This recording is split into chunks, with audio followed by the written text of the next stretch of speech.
ನಿನಗೆ ಜಯವಾಗಲಿ ನಾರದ ಮಹರ್ಷಿಗಳೇ ಮೇಲೆ ಕೇಳೋಣ. ಐಶ್ವರ್ಯ, ಎಲ್ಲ ಲೋಕದಲ್ಲಿ ಎಲ್ಲರೂ ಕ್ಷೇಮವಿದೆ.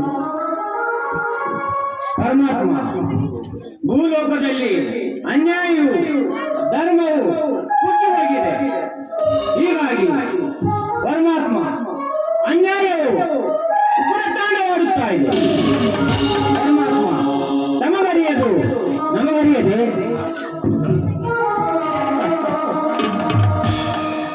ನೀವು ಹೀಗೆ ಹೇಳುತ್ತೀರಿ ಎಂದು ನನಗೆ ಮೊದಲೇ ಗೊತ್ತಿತ್ತು.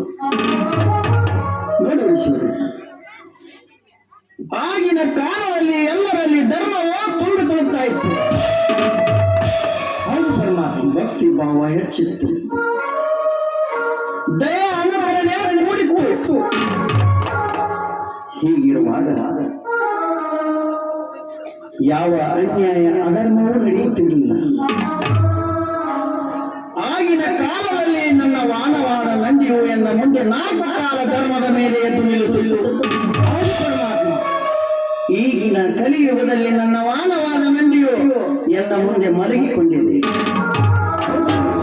ಆಗಿನ ಕಾಲದಲ್ಲಿ ಏಕೆ ಎದ್ದು ನಿಂತಿತ್ತು ಮತ್ತು ಈಗ ಏಕೆ ಮಲಗಿಕೊಂಡಿದೆ ಎಂಬುದು ತಮಗೇನಾದರೂ ಗೊತ್ತೇ? ಪರಮಾತ್ಮ ತಮಗರಿಯದು ನಮಗರಿಯದೆ. ಪರಮಾತ್ಮ